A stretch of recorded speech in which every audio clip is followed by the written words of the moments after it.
नमः संस्कृताय। संस्कृत कक्षा में आपका स्वागत है। मैं प्रतीश राम वर्मा, असिस्टेंट प्रोफेसर, श्री गांधी महाविद्यालय सिधौली सीतापुर। आज मैं बीए भाग 2 के अंतर्गत महाकवि बाणभट्ट द्वारा लिखित कादम्बरी कथा में समाहित सुखनासोपदेशः पढ़ाने जा रहा हूँ। चंद्रापीठ के राज्याभिषेक के समय सुखनास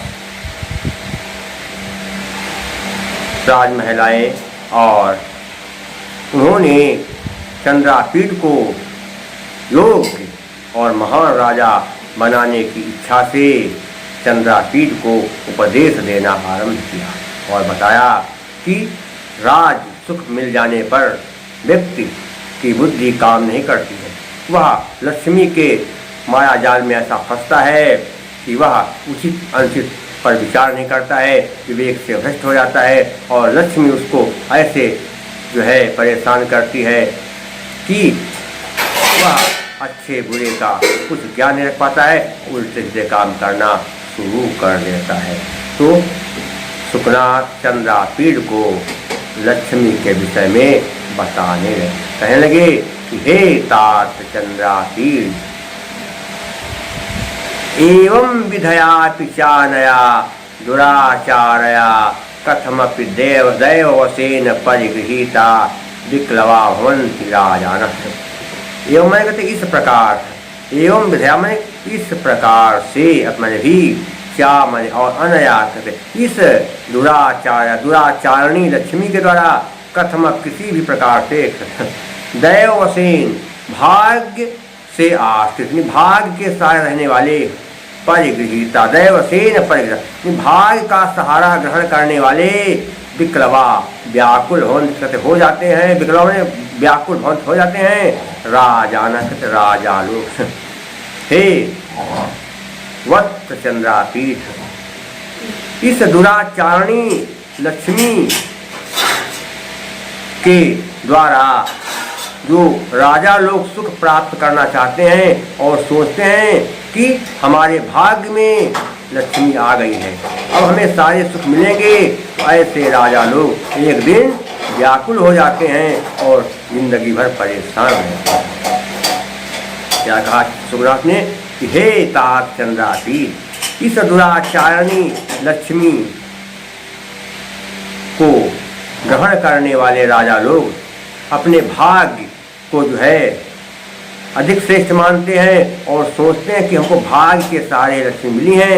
इस प्रकार से वह लक्ष्मी का ऐसा प्रयोग करते हैं कि एक दिन वे परेशान हो जाते हैं, उनको बाद में पछताना पड़ता है।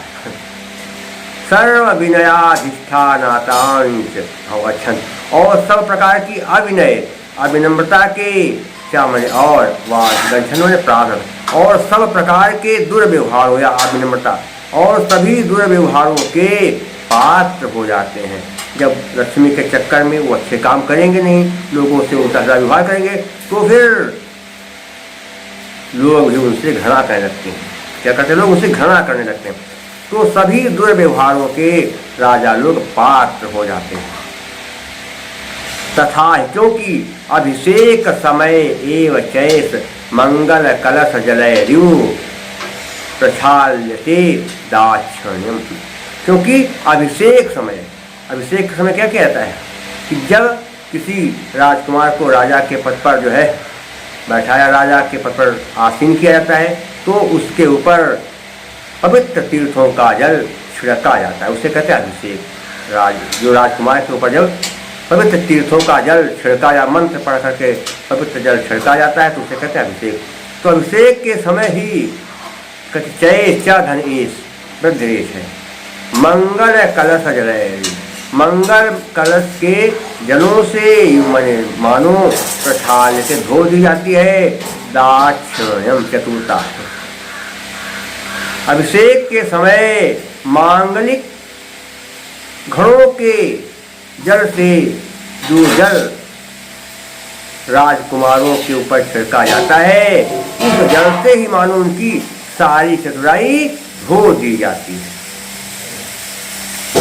अभिषेक के समय राजकुमारों को राजा बनाने के लिए उनके ऊपर घड़ों में भरा हुआ पवित्र जल छिड़का जाता है और उससे उनकी सारी चतुरता धो दी जाती है।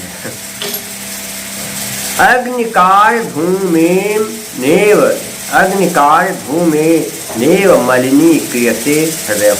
और अग्निकार धूम मानी उस समय यज्ञ भी होता है, जब अभिषेक किया जाता है उस समय यज्ञ भी होता है, तो यज्ञ होने के कारण धुआं उठता है, तो उस धुएं से ही क्या होता है, मलिनी कृते मलिन हो जाते, गंदे हो जाते हैं क्या, हृदय। यज्ञ जब राज्याभिषेक होता है उस समय हवन होता है, यज्ञ होता है, तो बहुत ज़्यादा धुआं उठता है, तो उस धुएं से ही राजाओं के हृदय गंदे हो जाते हैं। क्योंकि कहीं पर अगर बहुत ज़्यादा धुआं उठे, कोई बड़ा साफ सुथरा घर हो सफ़ेद रंग का, बहुत धुआं भर जाए तो क्या होगा, सब वहाँ पर जो है काला काला जो है दृश्य हो जाएगा, सारी दीवारों में सारी छतों में कालापन आ जाएगा। तो उसी प्रकार से अभिषेक के समय यज्ञ किया जाता है और यज्ञ में बहुत ज़्यादा धुआं उठता है, उस धुएं से ही उन राजकुमारों के हृदय गंदे हो जाते हैं, मलिन हो जाते हैं।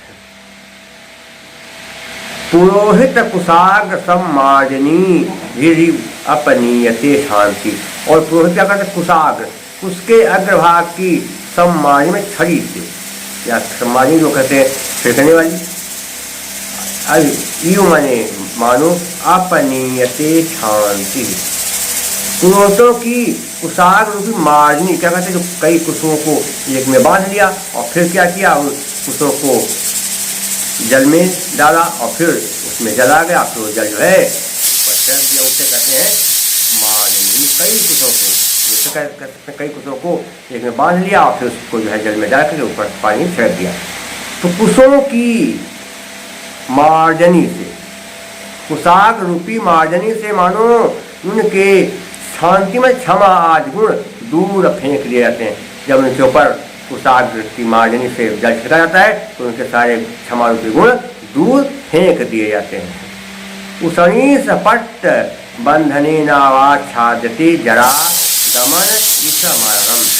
उसनी सपट और क्या कि रेशमी कपड़े की पगड़ी बांधने से कहते आच्छाद्यते ढक दी जाती है क्या, जरा गमन स्मरणम। और जब राजकुमारों को राजा बनाया जाता है, उनका राज्याभिषेक किया जाता है, तो उनके सिर के ऊपर रेशमी कपड़े की पगड़ी बांध दी जाती है। जब राजकुमारों का राज्याभिषेक किया जाता है तो उनके सिर के ऊपर रेशमी कपड़े की बनी पगड़ी पहना दी जाती है। और उस पगड़ी को पहनाने से ही बुढ़ापा आएगा, इसका उन्हें ज्ञान नहीं रहता है। बुढ़ापे के आगमन की जो है बुद्धि समाप्त हो जाती है कि हम भी एक दिन बूढ़े होंगे, इसका ज्ञान को नहीं रहता, क्योंकि ऊपर लगी है पगड़ी। अब क्या होगा शरीर में ये कुछ उनको पता नहीं रहता। तो बुढ़ापा के आगमन की जो है स्मृति आच्छादित हो जाती है। क्या आतप पत्र मंडले नेव अपवारते परलोक दर्शनम। और क्या कहते होता कि और राजकुमारों के ऊपर क्या है, ऊपर से छत्र तान दिया जाता है, और प्रसारित छत्र ऊपर फैलाए हुए या ऊपर ताने हुए छत्र के द्वारा ही मानो उनको परलोक का दर्शन जो होता है इसका जो है ज्ञान नहीं रहता। ऐसा क्या होता है कि प्रसारित छत्र से ही क्या होता है, प्रसारित छत्र के द्वारा ही उनको परलोक दर्शन का ज्ञान नहीं रहता है।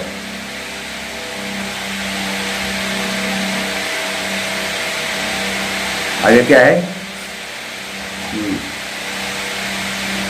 चामर पवन ऋ अपह्रियते सत्यवादिता। चामर का तो चमर, आप लोगों ने देखा होगा कि जब आप कोई धार्मिक कथा देख रहे, फिल्म देख रहे, तो उसमें राजा बैठता है और राजा के दोनों तरफ दाएं बाएं दो दासियां खड़ी रहती हैं और हाथ में चमर लिए रहती हैं, अर्थात चमर लिए हैं और उसमें क्या है, उसको हिलाती रहती हैं। क्यों? क्योंकि राजा को मक्खी न बैठने पाए, इसके लिए वो चमर हिलाते हैं। तो चमर इसे कहते हैं कि जो बहुत बढ़िया मुलायम रेशे का बना हुआ जो है कुचरा जैसा जो है बन जाए और हिला दो तो सारी मक्खियाँ उड़ जाएं, तो उसे कहते चंवर है। क्या है कि चंवर की हवा से ही मानो उनकी सत्यवादिता उड़ा दी जाती, उनके आसपास बार बार चंवर हिलाया जाता है उनके ऊपर, तो लगता है मानो उनकी सत्यवादिता को उड़ाया जा रहा है। क्या है वेत दंडयु उत्सारयन्ते गुणा, और क्या होता है कि वेत दंडय, वेत की छड़ियों से ही मानो उनके दया दक्षिण दया उदारता आदि गुणों को हटा दिया जाता है, दूर जो है निकाल दिया जाता है। जय शब्द कल कलयु तिरस्क्रियन्ते, और जब राज्याभिषेक होता है तो राजकुमारों की जय बोली जाती है, और जय जयकार की शब्द से मानो उनकी सज्जनता का तिरस्कार किया जा रहा है। कहते कि महाराज की जय हो, जो भी राजकुमार उसका नाम लेते हैं और फिर जय बोलते हैं, तो जय जयकार की शब्द के द्वारा ही मानो उनकी सत्यवादिता का तिरस्कार किया जाता है, जो सच्चाई है उसकी मानो एक प्रकार से निंदा की जाती है। ध्वज पट पल्लवैर्यु परामृष्यते यशः, ध्वज पट माने झंडे के कपड़े के पल्लवे, वही झंडे के कपड़े के छोर से यु मन मानो परामृष्यते पोंछ दिया जाता है यशः यश। और जब राज्याभिषेक होता है उसमें क्या होता है झंडा भी फहराया जाता है, और उस समय झंडा फहराया जाता है तो झंडे के कपड़े से ही मानो राजाओं का यश पोंछ दिया जाता है, झंडे के कपड़े से ही मानो राजाओं का यश पोंछ दिया जाता है। केचित श्रम वश शिथिल शकुनि गल पुट चपलादि, केचित व श्रम वश, कदाचित श्रमवश मेहनत करने का शिथिल माने ढीले पड़ गए, शकुनि माने पक्षी के गल पुट, पक्षी के परिश्रम ढीले पड़े पक्षी के गल देश के समान, चपलादि चंचल, जैसे मेहनत करने के कारण पक्षियों का जो है गला ढीला पड़ जाता है, उनका गला दूसरे रूप में दिखाई जाता है, वैसे ही राजा लोग भी लक्ष्मी पा करके सारे अच्छे अच्छे कार्यों में ढीले ढाले हो जाते हैं, कुछ ज़्यादा ध्यान नहीं रखते हैं। क्या है चपल खद्योतोन मेष, चपलाभि में चंचल, खद्योत माने होता है कहते जुगनू, खद्योत किसे कहते हैं जुगनू को,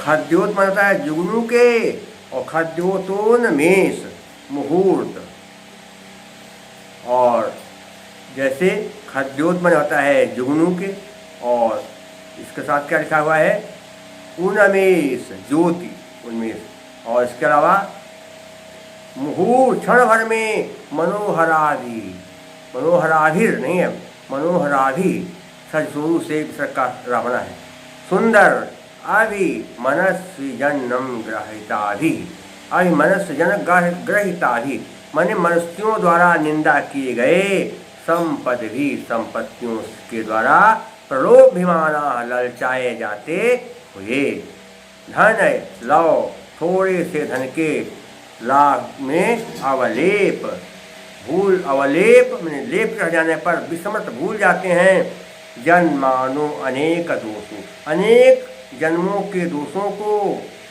उपचितेन माने बढ़ जाने से, दिष्टा सजीव, दिष्टा माने दूषित, दुष्टा दुष्टा माने दूषित, और सृज माने खून, दूषित खून के समान, रागावेशीन सांसारिक आसक्ति बाध्यमाना परेशान किए जाते हुए।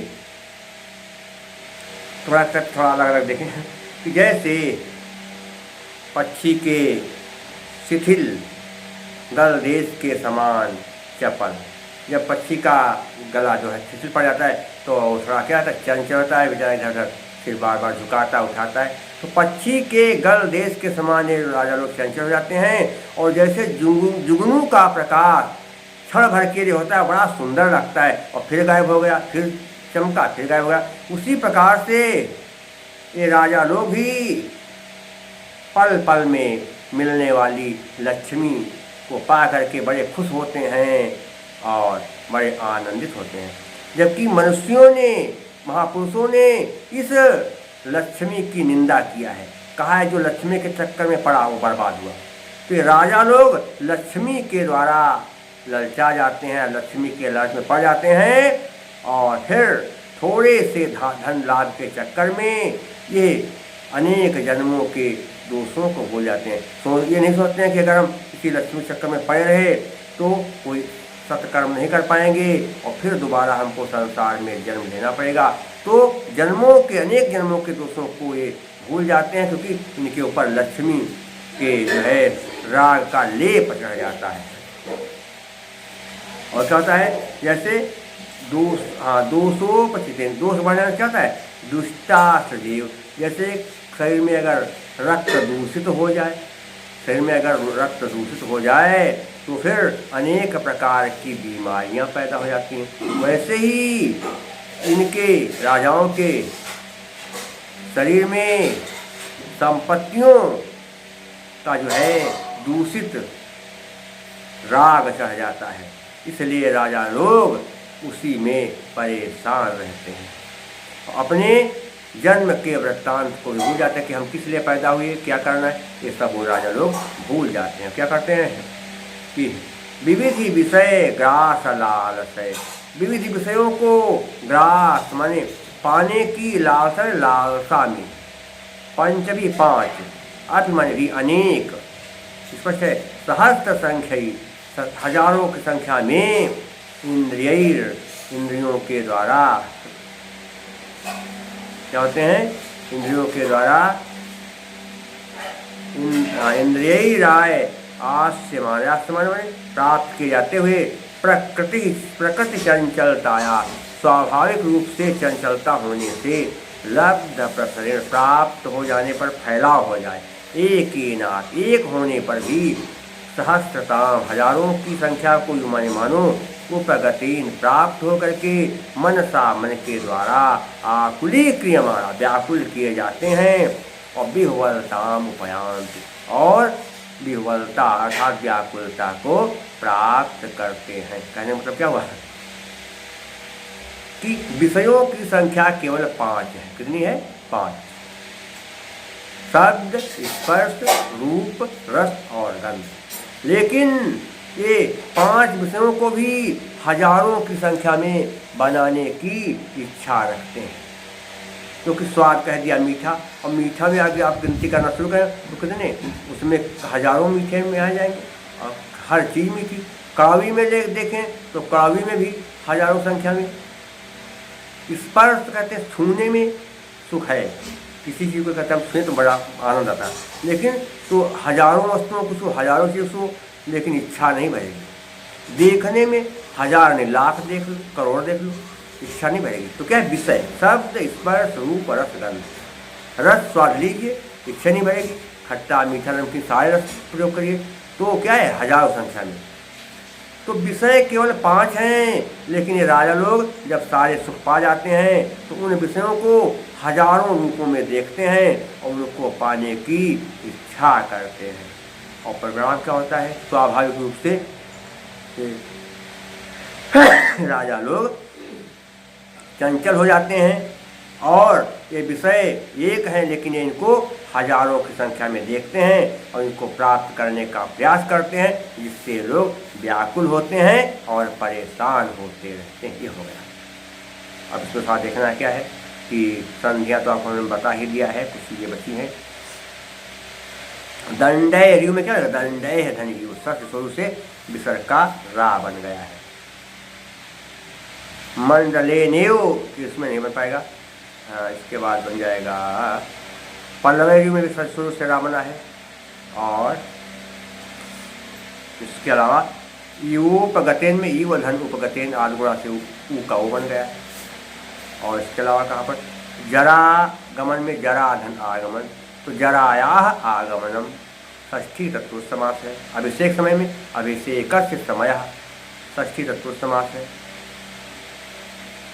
और क्या है, बाध्यमाना में सण प्रत्यय है, साधु में कुप्रत्यय प्रत्यय है। अलंकार कौन सा है, लक्ष्मी के दोषों को बताया गया है, धन संपत्तियों का वर्णन किया जाए, इसलिए परिकर अलंकार क्या होगा, उक्तैर विशेषण साभिप्राय सपरिकरो मतः।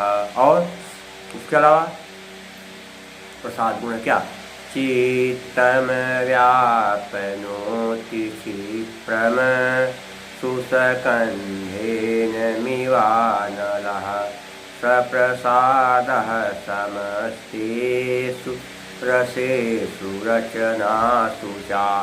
जो बात सुनते या पढ़ते तुरंत मन में बैठ जाए, समझ में आ जाए, वहाँ पर प्रसाद गुण होता है, जो सभी रसों और सभी रचनाओं में होता है। इसके अलावा यहाँ पर कौन सी पांचाली थे, क्या, समस्त पंचसपदो बंध, समस्त पंचसपदो बंधो पांचालिका मता। पांचाली रीति है और भारतीय वृत्ति है। शेष मैं आपको अगले अंक में पढ़ाऊंगा। तब तक के लिए नमः संस्कृताय।